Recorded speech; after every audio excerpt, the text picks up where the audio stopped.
This is what the Hopi prophecies are about. These ancient cultures understood all about this cycle of precession. Our original language was the language of astrology. We live in a conscious cosmos. This time frame is a quantum leap off this cycle of ascending and descending consciousness. We as humanity have faced these crisis points every 12,000 years. These potential cataclysms alternate between water and fire. Water is related to our origins, as is fire. Everything comes from plasma. The ancient prophecies in the Vedic texts talk about this is potentially a cataclysm of fire, likely to come from a comet strike. And then we have this intergalactic being moving faster than any object that's ever come into our solar system. We can't understand what 3i Atlas is trying to tell us. What's interesting is this is such a critical moment in our human history, and it is a part of this larger cycle that we've been in, but it is so significant that as of March 2025, we've come out of the Kali Yuga, the lowest time of our consciousness.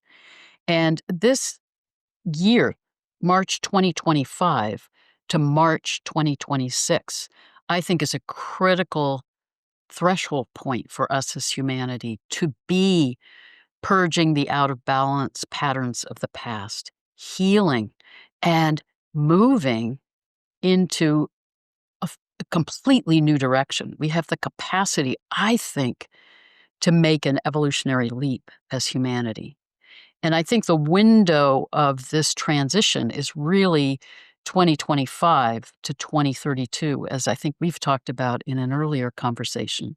But this is such a time for us as humanity to see the bigger picture of where we've been, where we are now, what we're capable of, and participate in co-creating a new world together. But we have free will, we have choice. So I do think this is a time where we're in a karmic choice point as humanity to either stay in the patterns of the past that are so out of balance or make this quantum leap into, so many people are talking about the new human or becoming luminous ones, homo luminous ones. We're in this time where we can make this radical shift into higher consciousness. Yeah, it's really interesting because I know, given the direction we're going to take in this podcast, we're going to speak about what the opportunity and the potential is for us as well. And I know in your background, there's a lot of energy work that you've poured in, and also like a lot of shamanistic arts and stuff that you've invested your time, energy, soul into. And so there is this awareness for you that attention is sacred. And so we're going to very likely talk about the potential so that we can, discuss a lot of that. But sorry for doing this to you, but is it possible to have a look at this choice point, what happens if we make the wrong choices, in your opinion? I know you probably don't want to talk about that, but can I ask that question? Well, I think what's so important to know is that we as humanity have faced these crisis points every 12,000 years. So 12,000 years ago, and a lot of the Vedic texts, the prophecies, ancient wisdom traditions talk about how we went through a cataclysm of water 12,000 years ago. And we went through the Younger Dryas period where there were comet impacts on the planet that led to massive flooding, and the majority of humanity was lost in that Yeah, cataclysm. This is Noah's Ark and as well, Yes, yeah. it's in myths from all over the globe. And now there's more and more scientific evidence validating that that is what occurred. And then the ancient prophecies in the Vedic texts talk about this is potentially a cataclysm of fire, which Whoa. I think would occur either through a massive solar flare and or more likely comet strikes, because part of what happens is where we move through the galactic current sheet every 12,000 years, we end up moving through the torrid comet swarm where we're closest to the largest comets that can do extensive damage to the Earth. And that's what happened 12,000 years ago. And between 2032 and 2036, we're in that window where we can incur the risk of comet activity, comet strikes, which would then cause massive fires, earthquakes, volcanic activity to erupt all over the globe. But also a solar flare, as Stefan Burns is so clearly charting. These major solar flares activate volcanic activity, earthquake activity. So if we have a really massive solar flare, that could also set off that catastrophe by fire. Yeah, it's, the scale of it is, yeah, when you bring it into, yeah, biblical proportions, I mean, that's quite, I don't wanna use the word harrowing, but quite, like, illuminating in terms of what we're facing at this particular moment in time as well. We've had Stefan on the podcast recently, and, I mean, here in this conversation, there's this awareness for me which I'd love to sort of unpick with you a little bit, which is, just the elements, because so much of astrology is also, like, underneath a lot of that is this elemental awareness: earth, fire, wind, water. You spoke to, what happened with water. But it's really interesting as well to even just consider from the Stefan Burns, the Heather Ensworth worldview, to just bring people into, like, the consciousness of fire. Like, I know that's a bit Mm. woo for people, do you know what I mean? But, like, you've got the sun, it's like radiating like this fire energy, right? It's like nuclear fission is happening every single moment, and yet somehow it's perfectly contained for us to be experiencing life over here. But there's this consciousness of fire there, and then if something surges and then it's activating something with the fire elements on Earth, there's a consciousness thread there, right? That you would be looking at, especially with your shamanistic arts. Oh, beautifully said, Amrit. And in fact, when Stefan and I did a conversation together, that was the theme of our conversation, is that everything is conscious. We live in a conscious cosmos. And I think what you're saying is really important, because it's interesting that these potential cataclysms that occur every 12,000 years alternate between water and fire. And I see the cataclysm that we experienced 12,000 years ago with water was a purification and a cleansing. The purification that would come by fire, I think, would be a burning away of, it's like the energy of alchemy, that we're needing to burn away what's out of balance, what no longer serves us, to come into the truth of who we are, the true gold of who we are. And I love the mythology of Sekhmet from ancient Egyptian mythology, who is the lion goddess who, when we get too far out of balance, she comes and with her fire, and it's about bringing truth, bringing justice, bringing a cleansing of what's been out of balance, to try to help us reset and come back into the truth of who we are. She sounds a lot like Galima. And it's and Absolutely, absolutely. and I couldn't help but visually, what came to mind for me was this, view of the indigenous here in Australia. There's like, they intentionally had this ritual, like, of burning through some of the bush to give space, for the new to come. And there was like, it was the natural cycles. They were very aware of it. We now, with the way we've civilized Australia, has this real like, um, oh, that's dangerous for us. And we've built civilization very statically, but they were nomadic, right? So it was completely cool for them to like, oh, it's burning here. That's exciting in some ways, because we're going to come back, and from there, like, the greenest of the green will be present after. It's been dry for some time. It's been ready. It's almost like it's been a cinder box waiting to go up, you know? Yeah, not without its consequences, but again, with larger worldview of like consequences, and it's like, this is actually in service, not destruction. Beautifully said, because I think the ancient cultures both understood that when the earth goes through these major crises, as it did 12,000 years ago, she comes back with more creativity, more diversity, more beauty and expression. And I also believe that the indigenous people and ancient cultures are more in alignment with that awareness that we are soul selves having a human experience. We don't ever die. We're a part of infinity. So if we had to go through a cataclysmic reset on the planet, it's to wake us up. It's to help us purge and heal and clear the out of balance patterns to come back into alignment with who we really are, to begin anew. I couldn't help but also brush past the fact, so I have to sort of double click on it. You said these cycles are happening between like every 12,000. You've noticed it's water and then fire and then water and then fire. I couldn't help but notice that earth and air are not part of what's been mentioned there. Have you reflected on that? It's it's just, I think, tuning into those elements, that earth is how that element of earth is how are we embodied here.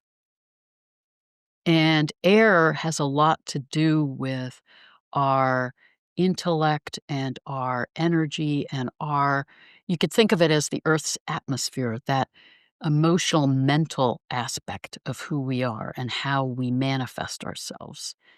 And water is related to our origins, as is fire. Everything comes from plasma. So I think those elements are really speaking to our origins, and then also how they help us to reset, to come back into alignment when we stray too far from being in alignment with our soul selves and who we're meant to be. And our interconnectedness with the consciousness of the cosmos and the oneness of all that is.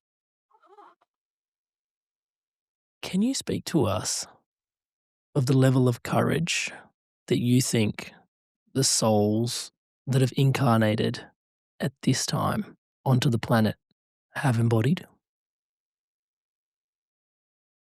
It's so interesting that so many of the people that I do readings with feel that they've come here to be a part of this transition. And it's interesting because it both gives, and I feel this within myself, it both gives me this incredible sense of passion and purpose for why I'm here at this time, but it's also painful. It's painful to be here in this transition time and to see and feel how out of balance we've become.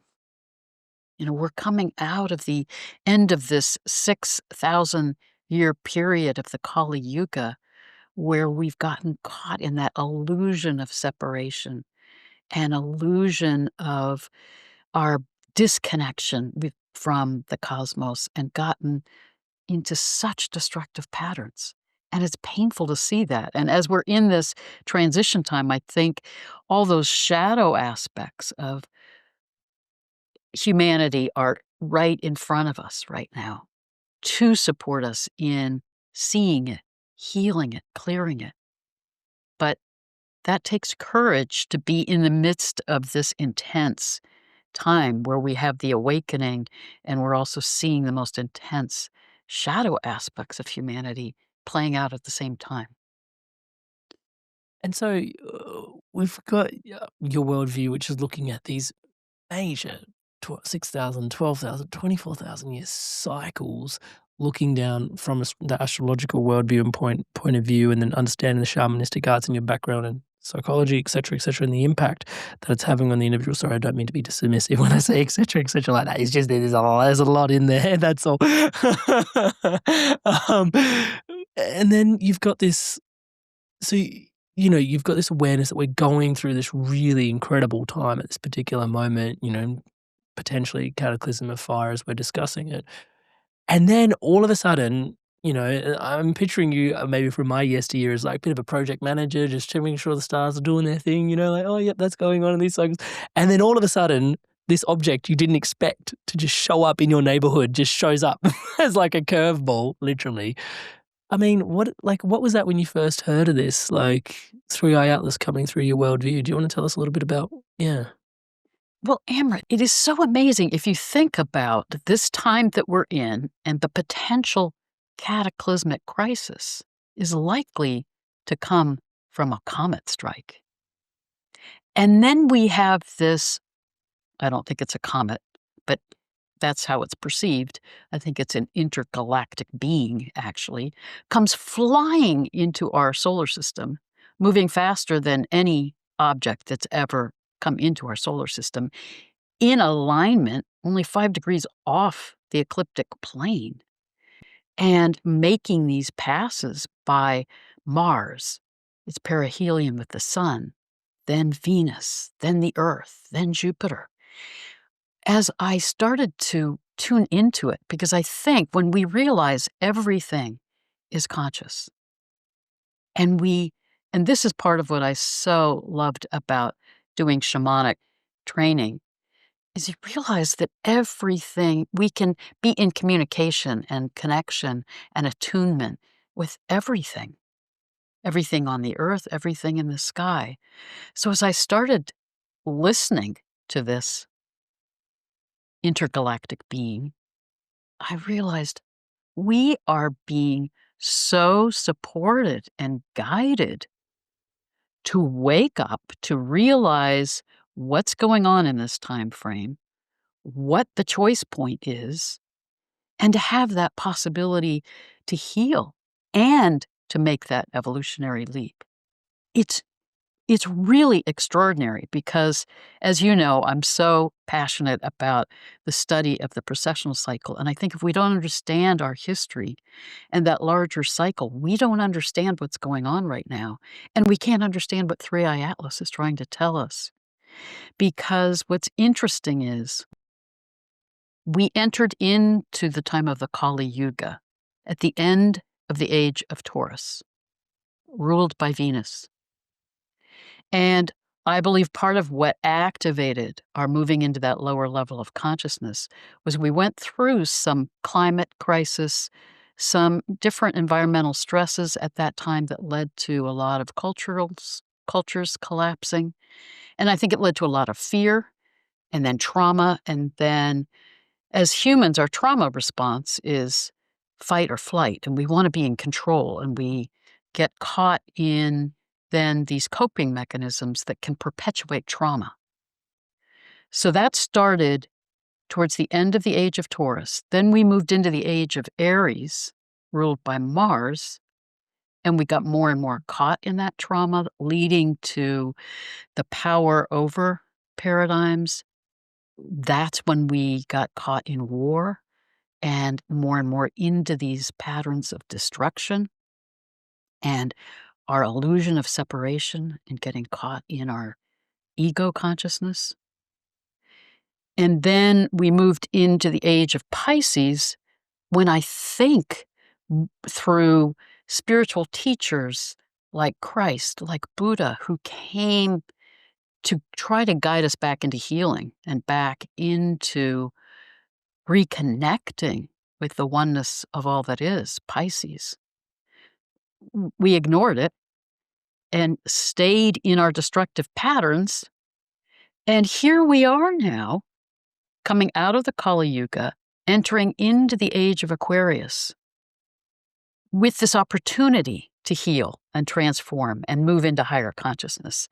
And how exquisite is it that 3i Atlas activates Mars?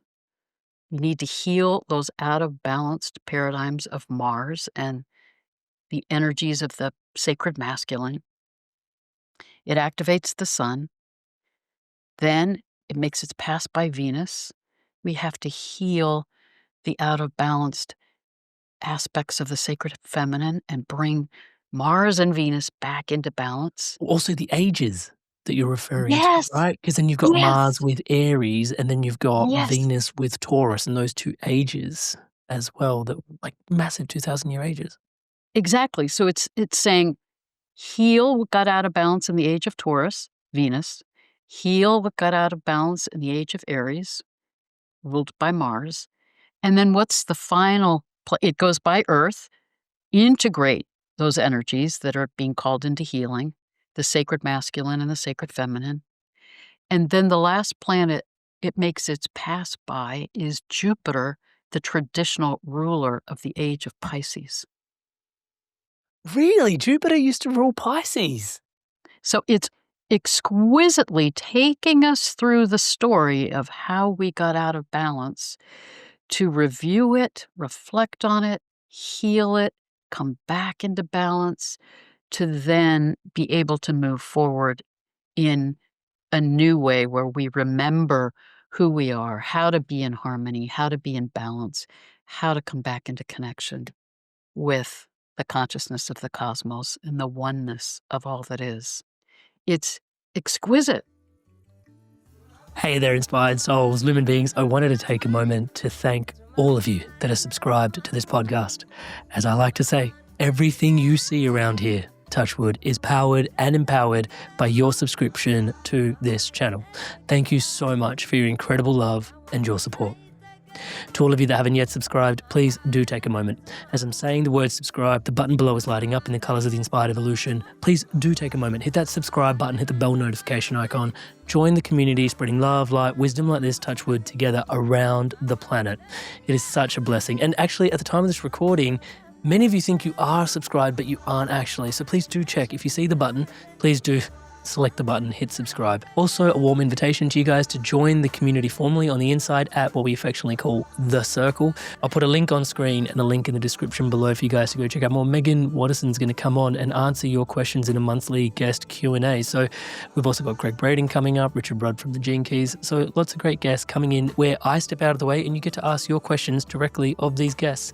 And at the time of this recording, we're celebrating reaching 300,000 subscribers, Touchwood, by giving away access to you to join us inside the community for $1. So yeah, the link to that on screen in the description below. Come join us for $1. There's also going into the running for a whole bunch of giveaways, just because we're giving back, because again, total co-creation this podcast is. But yeah, come on in, check us out on the inside, on The Circle. It'd be really awesome to have you on the inside and to continue these conversations. We are having some really incredible conversations, and a lot of the experiences are live and interactive. So it's not just we're just chatting away in forums. We are, but we're also like super live, super interactive, having deep and meaningful conversations like this amongst each other all the time, meditating together, community breathwork sessions, yoga sessions, lots of cool stuff on the inside. Come check us out, inspiredevolution.com/circle.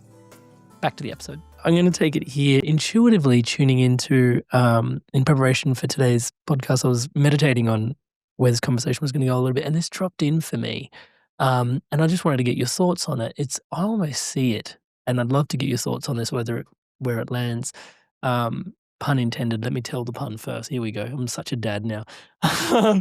There's a 3-eye atlas. I got this sense of like a skipping stone. You know, when you're staring at a water, body of water, and like before you, like, there's just this thing, like you're approaching the body of water. You know, even if you were trying to see how deep it is, you sort of you throw a rock into the piece of water to sort of see how far the rock goes. I was like, oh, okay, yeah, cool. You test the water, and potentially I saw this energy of like 3-eye atlas kind of go through. I was like, I wonder if it's a bit of like a skipping stone. You know, it's like you sort of flick it across the water just before you dive in. You know, it's just like a little playful, fun litmus test type sort of energy in there to sort of just see what's happening at this time. And it's really interesting as you were reflecting on, like, I mean, I'm still grokking what you just shared in terms of the ages. That's a huge piece, like the 3 different, like, 2,000-year cycles that we've gone through within the Kali Yuga, the last 6,000-year cycle. Yeah, and then watching this body of object go through and just almost like a skipping stone sort of energy. Does that land or resonate? Your thoughts on what I'm waffling on about here? W Well, what's great in what you're saying is, I mean, there's different perspectives. Is Three-Eye Atlas activating these planets as it makes its pass? Did it activate the Earth as it made its pass on December 19th? Or is it activating our consciousness to reflect on these planets and to, in that sense, to see where it's moving, like the skipping stone, we follow it, we track it, we're intrigued by it, and it's showing us, it's telling us a story and guiding us through a journey as we reflect on its movement and see what's being called into our attention. And what's also absolutely exquisite from my perspective is that it made its pass by Mars and then its pass by Venus. And then, shortly after that, they both disappear under the beams of the sun that Three Eye Atlas had also passed by or activated. Perihelion. Yeah. And then they're merged in their sacred union under the beams of the sun. This is a process in their relationship with their journey with each other and the Earth that only happens every 6.5 years. But this is all timed to happen after Three Eye Atlas has come through and made its pass by then.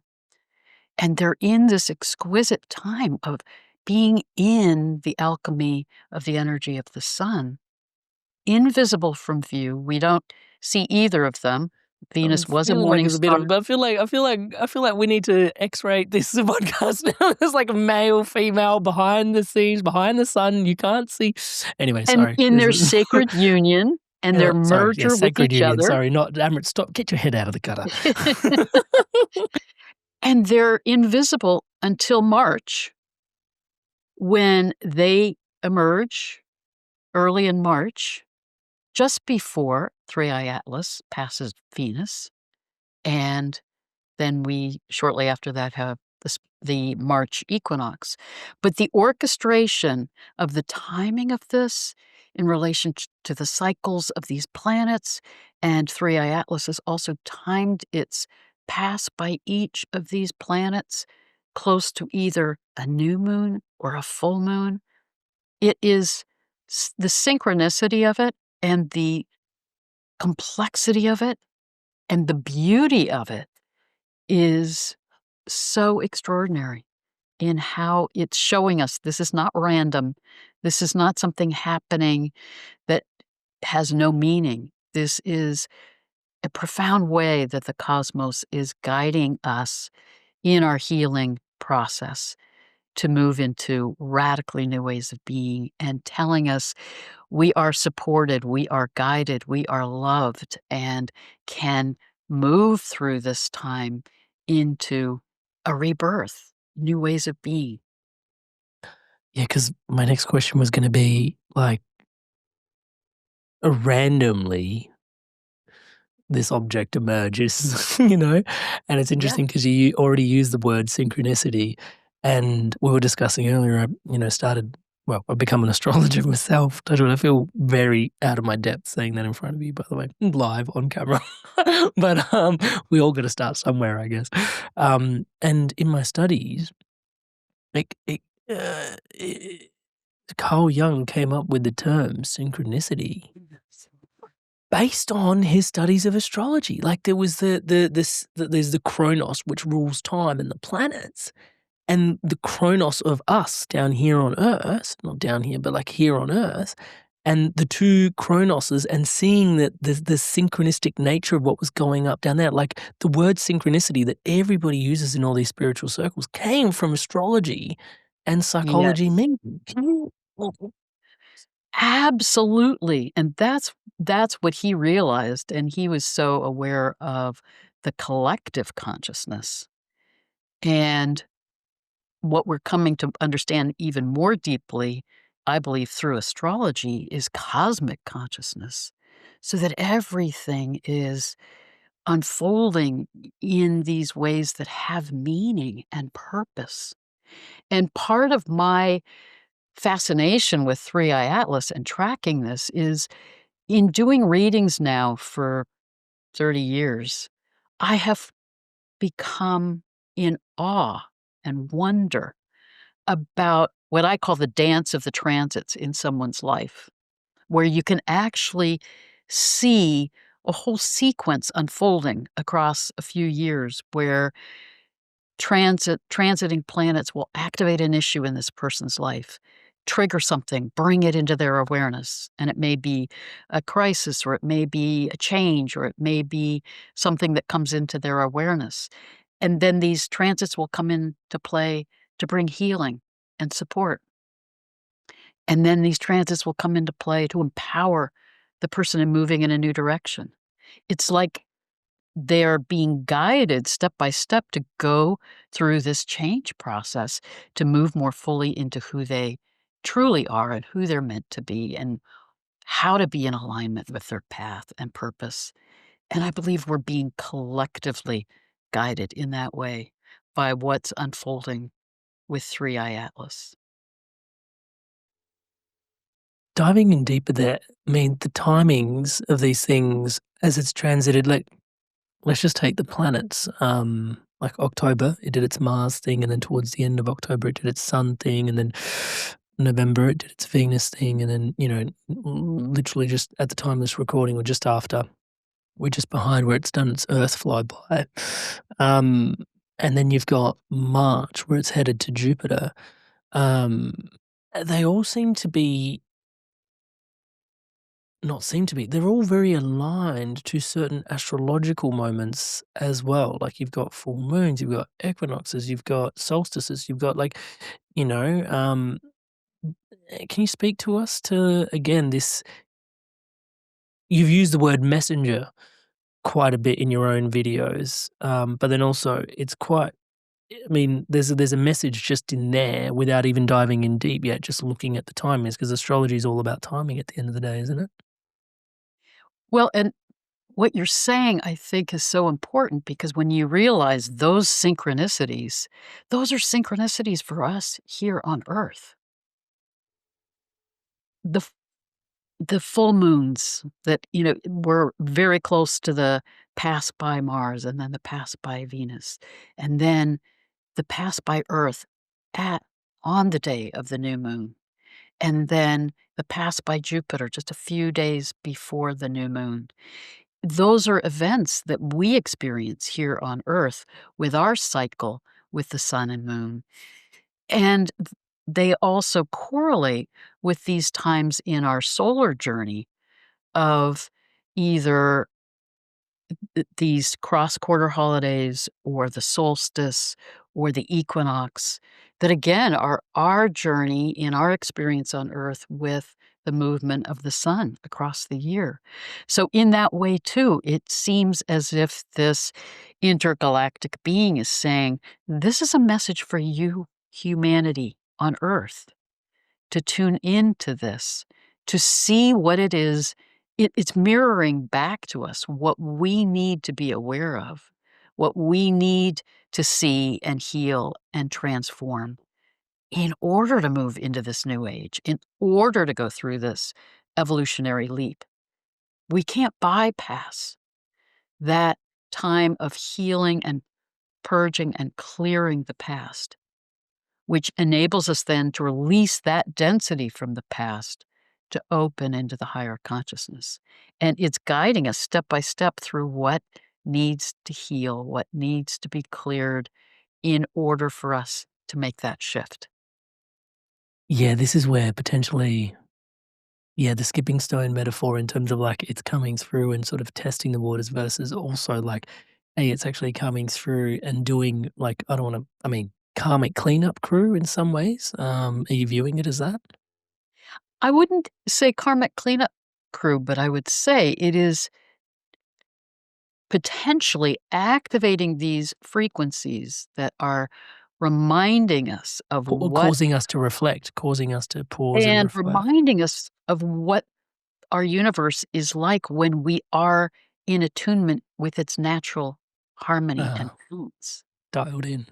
Almost like it's reminding us, playing the music of the Song of the Spheres to remind us of what that sounds like and feels like to be back in harmony, back in balance, so that we can wake up and realize this cacophony of our imbalance and these destructive patterns are so toxic. I couldn't help but reflect on it as the Phantom of the Opera when you said Symphony of the Spheres. Pardon me for digressing your thought process. Let's have a look at where it's because it's coming up to its next major movement is March Jupiter. That is in everybody's awareness. It's going through that, and you've also really deeply talked about, and you've been sharing this for a hot minute, which has been March 2025 to March 2026. Maybe you can talk to us about the importance of this time and then also the fact that it's a bit, again, synchronistic. Here we go.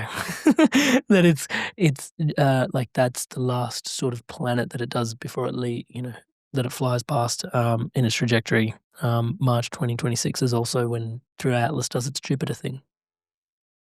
The other thing I want to say about Three Eye Atlas that's really amazing is Please. it first appeared in our awareness in July, and in the sky, it was in the stars of Ophiuchus. Oh, Ophiuchus, the great healer, the serpent bearer who holds the serpent, the most ancient symbol of the sacred feminine. So Ophiuchus is that constellation that I think is symbolic of how we can heal and come into wholeness when we reintegrate the energies of the sacred masculine and sacred feminine in balance.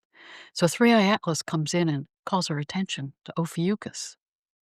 Ophiuchus is also the constellation that is over the stars of Scorpius, associated with Scorpio.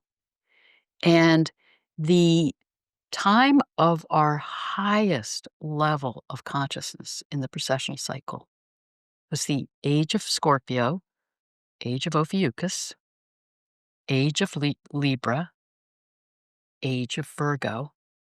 We started to get out of balance as we went into the age of Leo. That's when we started our descending cycle of consciousness.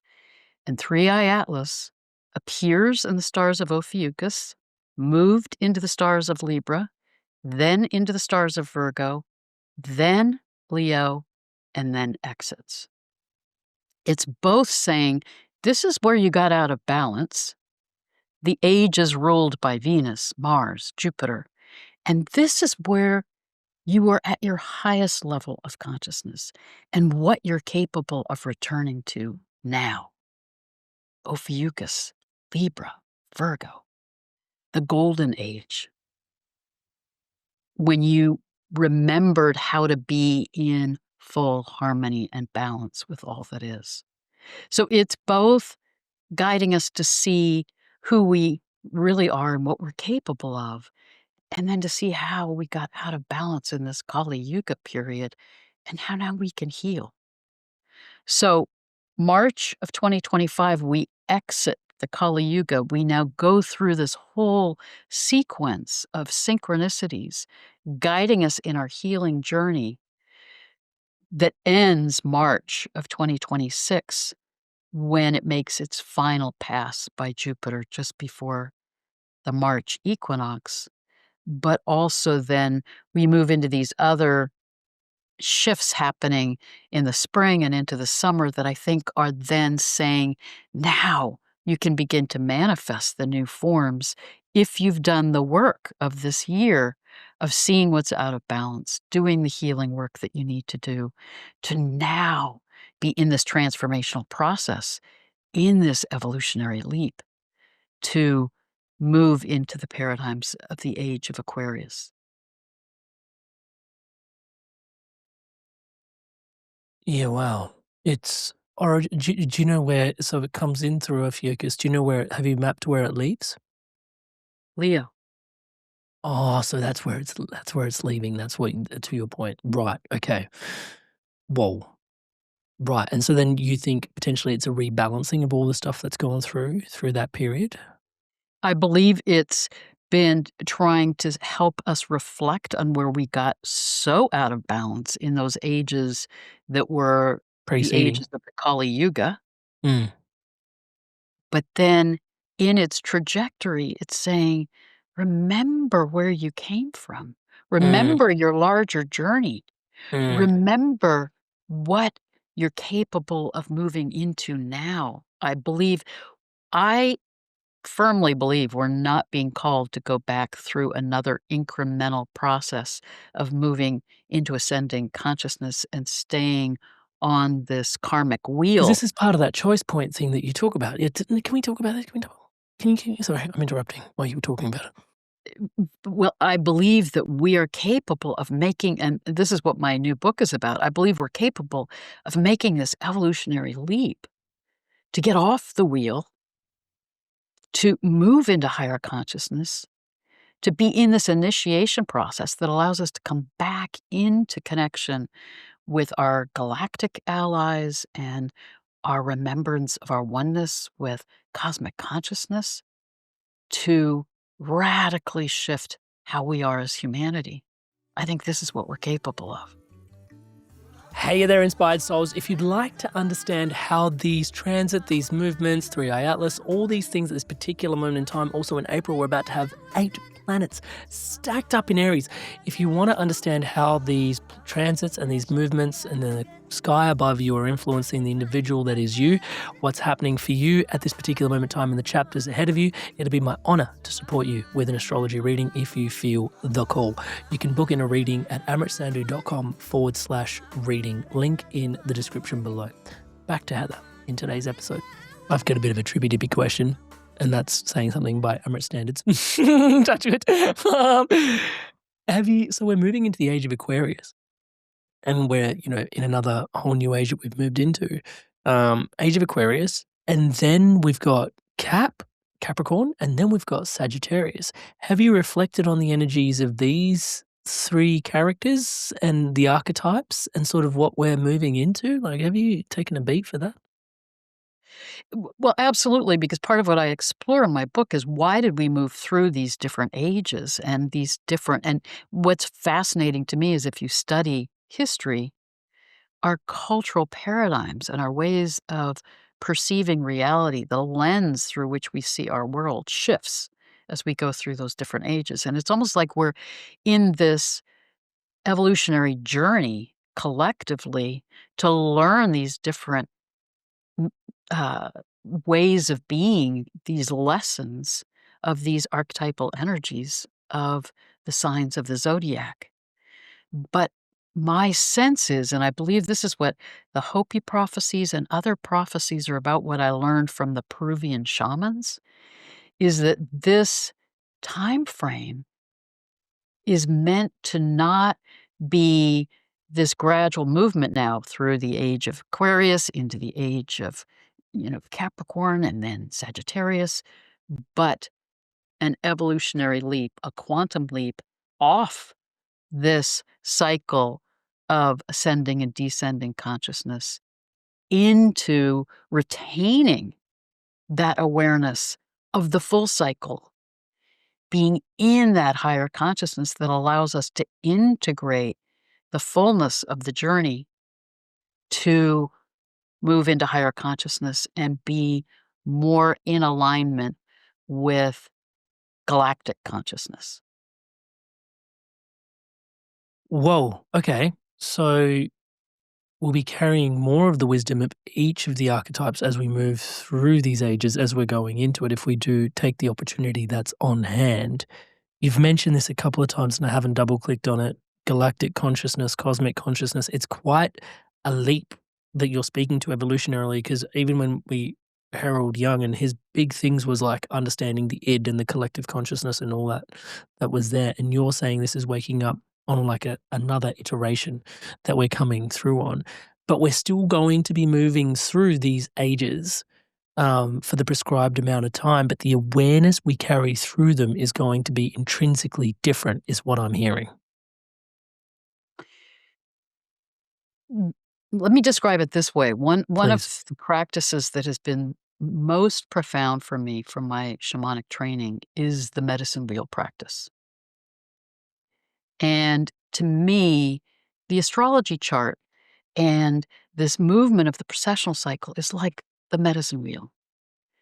And when we're on the journey with the medicine wheel, we walk that wheel, we walk that cycle or circle. We connect to the very different energies of each direction. We connect to their different elements and the different star associations and earth associations. And then when we're in our journey of coming into wholeness, we step into the center of the medicine wheel. We step off the wheel into the center where we align with the energies of the earth and sky, come into connection with our hearts, align with our soul selves, and realize I can experience all of those experiences on the wheel and how they can reflect different aspects of myself. But when I'm in the center, I'm off the wheel. I'm in wholeness and back in oneness with all that is. So, because in that, I mean, that's why I asked the question again in the way that I did, because that sort of implies that you're going to be less subject to the influence of the cycles in some way. Yes, exactly. You're Whoa. off the wheel. Sorry, I know I need to ask a question. My brain's just The coming to original grips with what you've just said. the original title of my book, it's now revised and I've added a lot about this time of this quantum leap. Um, and it's now entitled Astrological Ages and the Galactic Center. But its original title was Finding Our Center. When we find that center within us, which is our connection to our hearts, which opens us up to our connection to cosmic consciousness and the consciousness of all that is, when we come into the center of the medicine wheel, we're literally in that source field energy. We're in the love and wisdom of the cosmos and of the earth and sky. We're off the wheel. I can't help but reflect on, I recently had a podcast with a lovely lady named Megan Watterson. She wrote the book Magdalene Rising. Um, and yeah, it was very interesting. I think it fits into this conversation because we're talking about Mars and Venus and male and female. And this particular point in time when we were having the conversation, one of the things we discussed quite deeply was the 7 deadly sins that we carry, and have also been known as the 7 demons of, Mhm. being human. And our approach thus far towards these 7 deadly sins or the 7 demons, or even just labeling them as sins and demons, is like there's this thing out there and has this sort of let's lance the boil kind of approach towards it. It's like it's out there and it must be struck down or must be, avoided at all costs. And in her studies of the Gospel of the Magdalene, she brought it in as Mary called these the 7 powers of being human. There's a whole Mm. pre-context to this in terms of who Mary really was to Jesus and so on and so forth. We won't get into that. There's a whole podcast dedicated to that. But she talks about this being the 7 powers of being human. And I had to take a beat in the podcast itself at that moment to just get meta for a moment because it was really profound to just the way she was introducing it to the 7 powers of being human versus the 7 demons. Yeah. And I couldn't help but reflect on just the way she's framed that and brought us into it. Because the description, the metaphor that dropped in for me with when Megan was sharing that was I almost pictured us down like an Italian canal, and there's these waters. And because then she went and so to say, when Mary talks about these 7 powers, Megan views it as these are just climates. Envy is a climate that we're going to traverse as part of the human experience.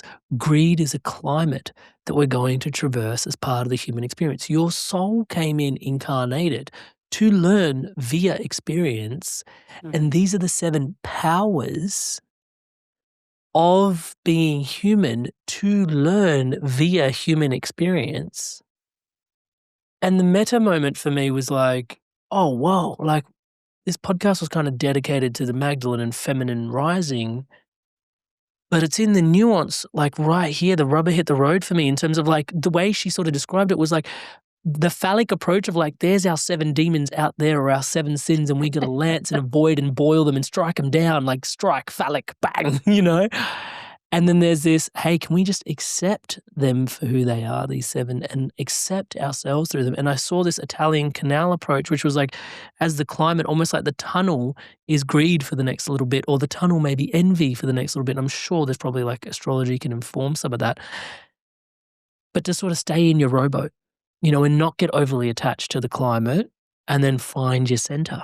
To your point earlier, it's like find your center as you're traversing through these significant energies that you're here to learn from.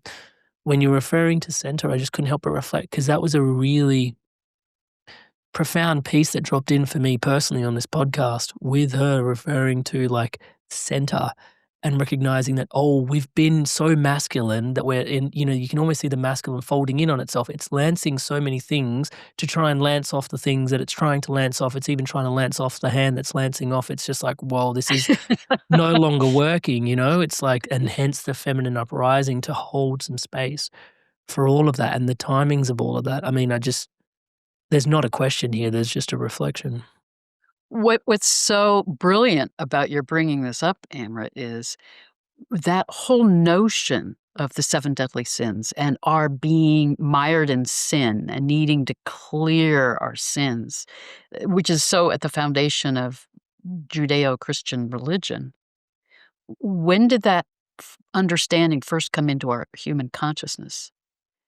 With the Hebrew Bible in the age of Aries, when we have the whole story of getting thrust out of the Garden of Eden, getting caught in that experience of separation that then leads us into the realm of duality and are moving through this time where we're experiencing and going through these ways in which we can be so out of balance and caught in these energies of power over destruction, greed.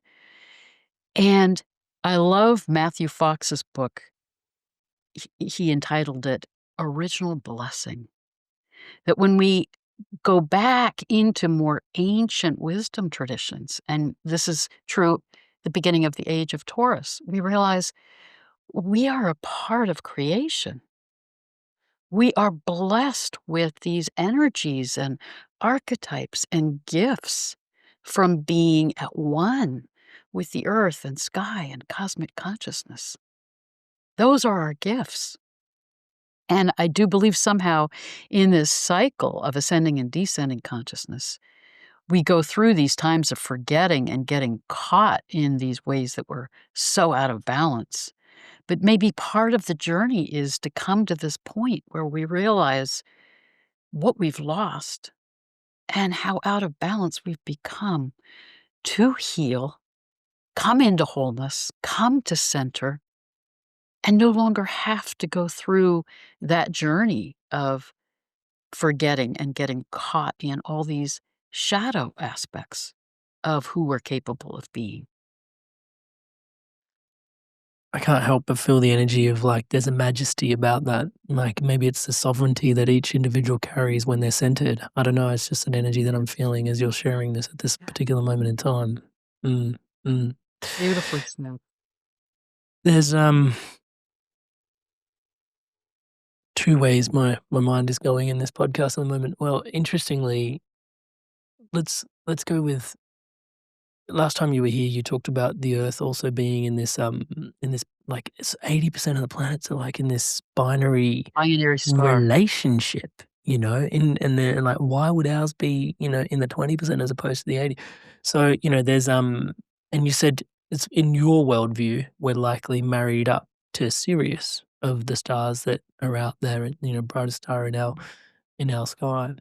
Um, yeah, I wanted to sort of just a question in terms of, as something like Three Eye Atlas does its thing through our sun and doing its thing, what do you think that implies for a binary star system? Like, what would that imply for Sirius out there? Have you thought about the impact that it has to have your, like, I mean, to sort of bring it back to Earth, like, if my wife's going through something, it impacts me. What I think is so beautiful, and we may have talked about this a little bit in our earlier conversation, but the star Sirius is so aligned with the ancient Egyptian goddess Isis, who's so ancient and is aligned with other cultural traditions of the great goddess. And it's the story of Isis and Osiris, and it is the story of how Osiris goes through his time of suffering and death, rebirth, but Isis is always there to heal him, restore him, call him back into wholeness. And I believe Sirius, our binary star, is holding that energy of the wisdom of our origins. And I speculate that as we are in our dance with that binary star and we get into our furthest part of the orbit in our relationship with her, maybe that's when we get caught in our forgetting and we think we're alone, that we have this solar hero alone in the cosmos, but we're actually in relationship. We're in this dance with Sirius. I believe it is Sirius that is our binary star. And this was something I was just reflecting on this morning, Amrit. Think about the power of that image, the symbol of the Vesica Pisces, and how it's these two circles that overlap. And the key is that energy of the center, which is where everything is in balance and harmony and oneness.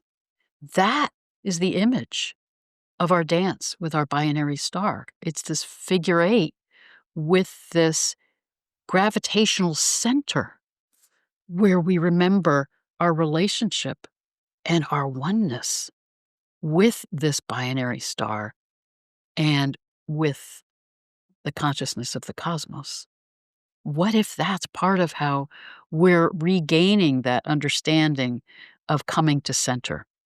The center energy of this dance with our binary star are aligning with the center of our galaxy, the source of all that is in our galaxy, which at this time of this December solstice, the sun, Venus, Mars were all exactly in alignment with the galactic center.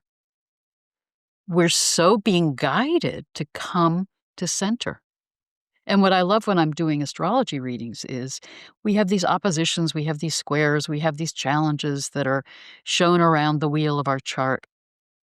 But when we come into center, come to the center of the chart, hold the consciousness of all these aspects of ourselves that are represented by these planetary energies, then we're in our wholeness, in alignment with our soul self. We're no longer pulled in different directions by those aspects or those planets or identified with those themes or those struggles or those gifts and challenges. We're in the wholeness of who we are, in higher consciousness, able to access any of them, but no longer identified with them or controlled by them. And to me, that's the liberation from the wheel of the processional cycle. There's also, from the Vedic worldview, I look at when we go through these ages, Dwapar, Treta, Kal Yuga, like we go through these ages, Satyug. In Satyug, we're closest to the light of creation, the original source of light of creation. And then, as we move through Kal Yuga, the orbit is elliptical and the center is slightly, it's not centered. It's off closer to Satyug, and we're closer to the light of consciousness in Satyug, which is our true divine nature. And then through Kali Yuga, we're further away in the orbit. And so there's like a, I call it less awareness. Well, awareness is awareness, but we're less conscious of our Yes. self-realized light. I don't know how to articulate it, Yes, but I'm yes, getting there. yes. Well said. Touch wood. And then you also have this in your awareness. I've picked up like that. Actually, I wonder if it's happening on a same scale or micro scale, but like you think because we're also moving further away from Sirius and closer to.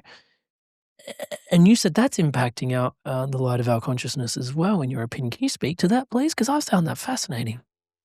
Well, what you just said is you are describing the two possible ways in which we get caught in that ascending and descending cycle. And I so deeply respect Vibhuv Dev Misra and his work and his book Yuga Shift, where he's really doing this deep dive into the Vedic texts and the understanding of the Hindu Yuga cycle, which is one and the same with the precessional cycle. That's a lot of what I'm looking at in my new book. But what's interesting is he believes that what takes us through that ascending and descending cycle has to do with our relationship with the galactic center. And one of the things he thinks is highly significant is our galactic center has been inactive for thousands of years now. It just reactivated in 2024, meaning we're now not only getting these energies from going through the galactic current sheet and these solar energies that are activating shifts in us, but we're getting more activated now by energies coming from the galactic center. And that's our source. That's reminding us of our origins and calling us back into who we truly are. I feel like some of that journey of the precessional cycle also relates to our movement with our binary star. Because some of what happens with that when we get caught in the Kali Yuga is we get caught in that illusion of separation. And that, I believe, is what happens when we move furthest from our binary star. Inspired soul lumen beings, you're obviously enjoying this video, so please do give it a thumbs up and a like and join us in the conversation. What are you taking away from today's conversation? We'd love to hear from you in the comments below, and leave your questions that you would like me to ask in the future as well in the comments below, and be honored to ask them on your behalf. One of the things that I've been studying into was trying to come up with a word that embodies the sign's highest happening, in my humble opinion. And also, it's, I don't want to use the word core wound, but it's core challenge, if you will, in terms of its self-realized life in that. And so, for me, for Taurus, the word I start with is value. Yeah, it's like when people come around Taurian, they always feel like, oh my God, there's a lot of value that I get. Like, you're so nuggety, like you're Taurus, you know? When you meet a Taurian and you go, hey, like their self-worth, their intrinsic like value, like there's this rub around there. Like I often talk about it as like the 10,000 hours of mastery that people say like to become an expert, and this is like your soul is here for hundreds of thousands of hours of mastery on the concept of value. Because I'm Taurus rising, right? So it's like people feel, oh, this. Yes. But Taurus always goes, I wonder if this is even valuable. It's like it doesn't have that. It's almost like the tree that you don't get to save. You're the tree and you don't get to savor your own fruit. In many ways is the awareness that I've been carrying around this. So anyway, but the key thing in there is I see Taurus as value, and I see Aries as initiate, and I see Pisces as flow. Those are the words. I mean, you speak to a Piscean, it's like their whole life's just flowing. Serendipities happen to them all the time, and things are just opened up, but they can't feel like they flow enough. And it's like, dude, that level of flow will happen when you leave your body. Like, just relax, yeah. And it's like, no, there's got to be more flow that I can actually. It's like, dude, you're so Piscean. I love you. But these are the three words that I sit with: value, initiate, and flow. And I couldn't help but reflect, as you said, we're going through this massive healing arc at this particular moment in time to sort of ground in potentially what we're working on and healing. Value, initiate, flow. Does these seem like certain themes that we might be working with at this particular moment in time? I see those as some of the characteristics of those signs. I would see Taurus as the sacredness of embodiment. You're Taurus rising, and you were reflecting before we got on the recording about you're feeling the joy of this life that you're living. I think Taurus guides us in understanding the beauty and sacredness of this incarnational experience, this Mm, embodiment. We're soul selves having a human experience, but it's sacred to be informed, to mm, be able to yeah, experience this earth plane. mm, And I also see Taurus ruled by Venus as understanding the sacredness of relationship. mm, right. And then you move into Aries, and it is the initiate's journey, and it is the importance. And this is, we need at the age of Aries. We just got really out of balance in the age of Aries. But the age of Aries, I think its deeper meaning is now let me explore my experience of my separate sense of self. Mars in its journey disengages from the sun and is on this adventure. Who am I? How am I experiencing the world and this journey? And it is, I think, guiding us to understand how we're each a fractal expression of cosmic consciousness with our own unique gifts and self expression. The beauty of the Mars journey, unlike our sort of modern Western notion, which is Mars should be on this linear journey of competition and conquest and power over and achievement that just keeps going forever. The real Mars journey, Mars comes to its brightest when it's opposite the sun, reflecting back the light of the sun and realizing, I've never actually been separate. Almost like the moon. And Yeah, I've this is been in great. this journey of discovery and experience of my separate sense of self to come back into relationship, to then bring these gifts into service to others.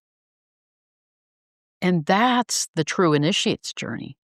And then Pisces becomes, how do we honor our journey of relationship, our journey of our experience of our separate sense of self, to bring it into wholeness and realize we've always been at one with all that is. I, couldn't help but feeling, um yeah, again, just astrology and mythology gets me every single time. As you were describing Mars in particular, I had this, one of my favorite quotes from, the Ramayana, is Ram asks, Hanuman, "So monkey, who are you?" Yeah, and, Hanuman, in his wisdom, says, "When I don't know who I am, I worship you,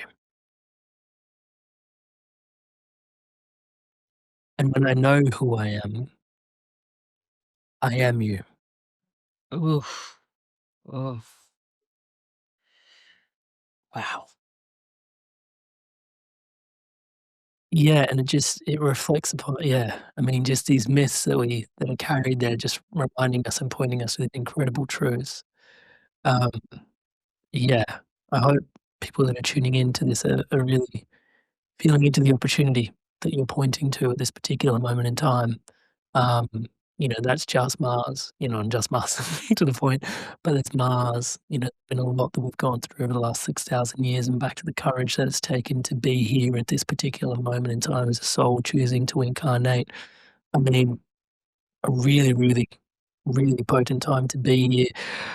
I wanted to tune in with you in terms of, 2026, the time this podcast has come up as a whole, 2026 and the year ahead. I mean, it probably is informed in significant stance by what we've been discussing thus far. Anything you'd like to inform the audience of in terms of 2026, the year ahead, and what to look for? Yes, there are a couple of things I'd like to say about that. But before I do, just circling back to what you said, I think it is a really excellent book is Hamlet's Mill by two scholars. And they explored how myths from around the globe speak to this journey of the cycle of precession that we go through, and the changes and the experiences and the crisis points.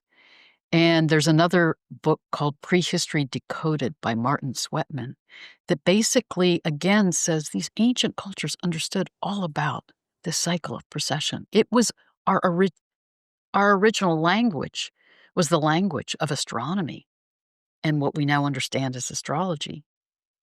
And they, I think, left us these myths to help us remember when we have gotten caught in our disconnection and forgetting, to realize this is our journey of human consciousness.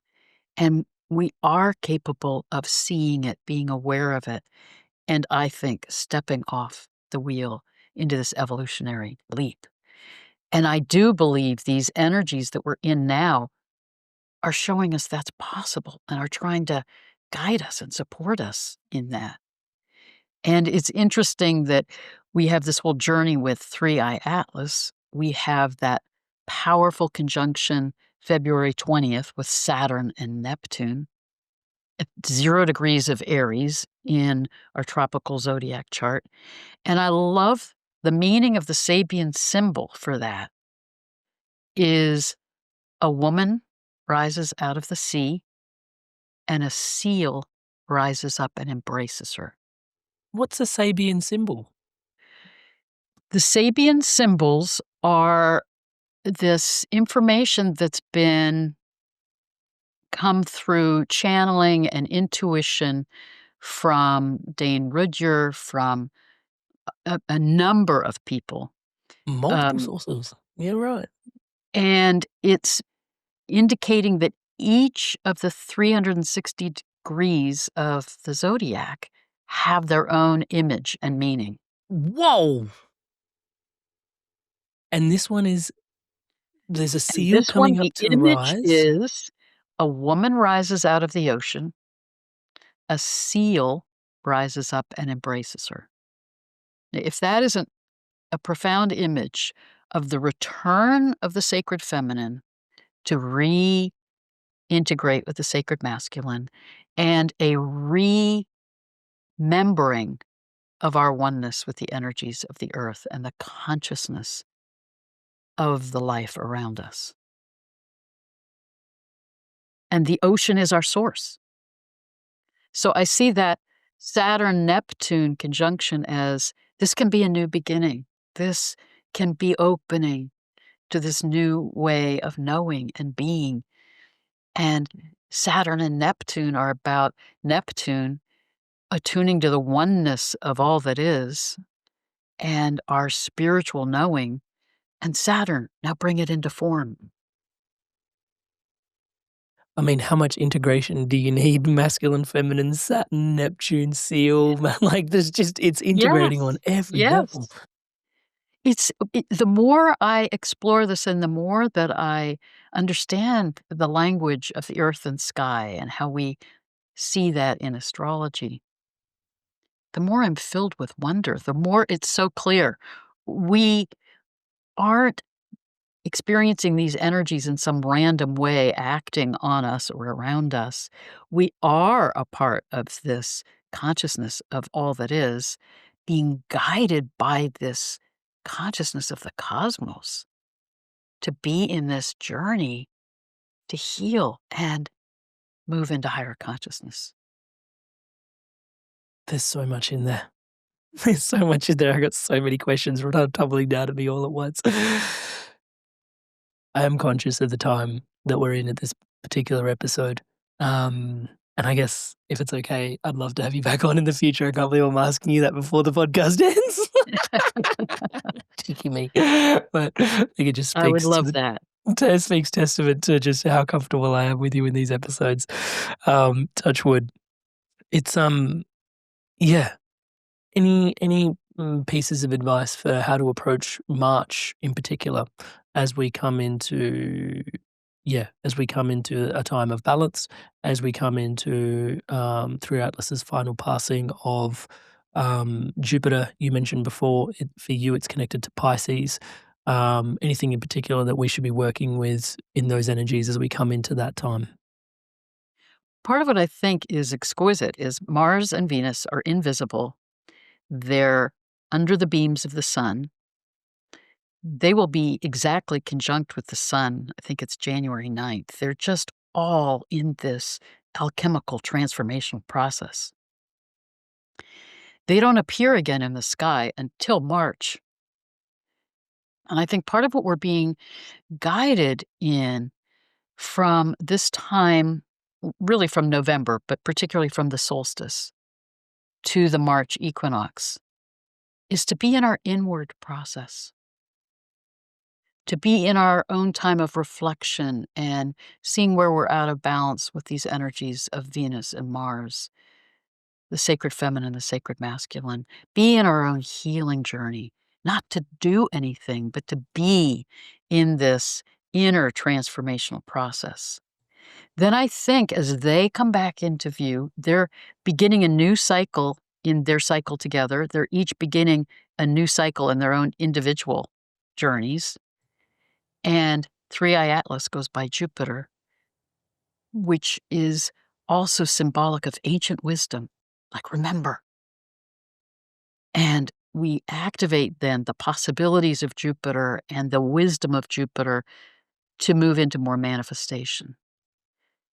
And then it's interesting, in April, we have this incredible stellium in the tropical chart in Aries with the sun and moon and Saturn and Mars and Neptune and Chiron and Mercury, which again, you can think of the energy of new beginnings, moving in new directions.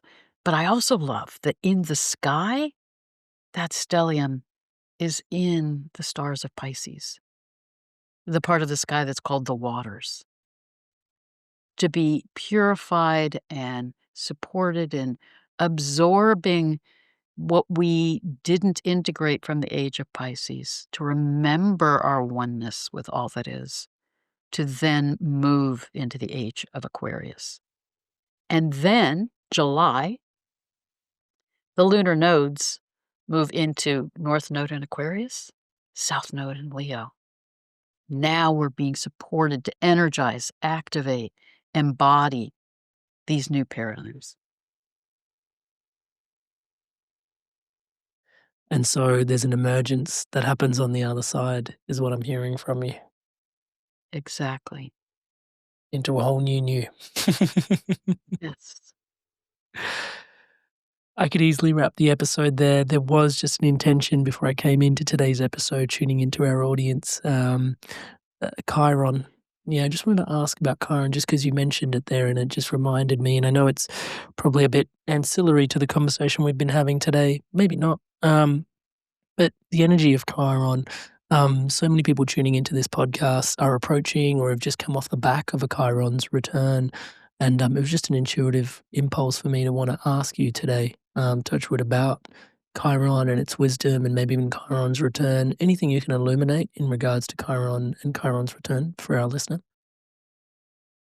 You're so intuitively tuned into these core themes. I love it because Chiron has been so important also in our collective journey. It's been in the sign of Aries, guiding us to heal our sense of self and to heal those out of balanced paradigms that we got caught in the age of Aries.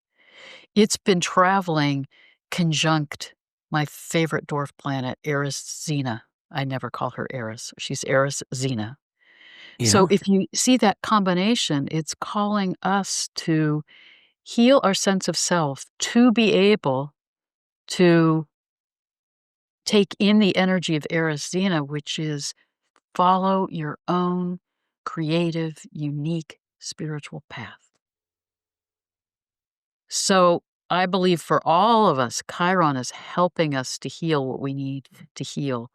And the other healing centaurs, Chariklo is now in Aquarius, guiding us in how to hold sacred presence for each other to move into these Aquarian paradigms. The healing centaur Nessus has been conjunct the North Node. Heal ancestral trauma from the past. So all of these healing planetary bodies have been so powerfully active, saying the key is you can't just jump into this evolutionary leap. You have to heal, become conscious of what was out of balance, clear that, to then be open to moving into balance, into wholeness, back into right relationship with all that is, into higher consciousness.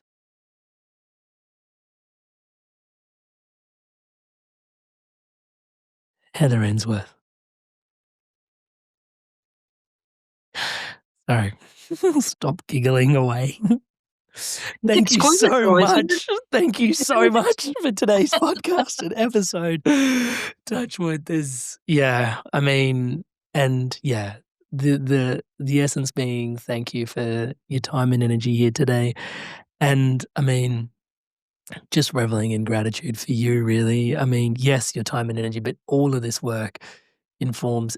For those that haven't tuned in, please tune into our last episode to really understand, just the background that Heather and Suze to carry, all prehistory, psychology, shamanism, there's so much that's gelled into you. This is your life's work that we get to revel in these podcasts and conversation. I just honor you. Thank you so much, Heather. We appreciate you and your time and energy here today, but we appreciate you.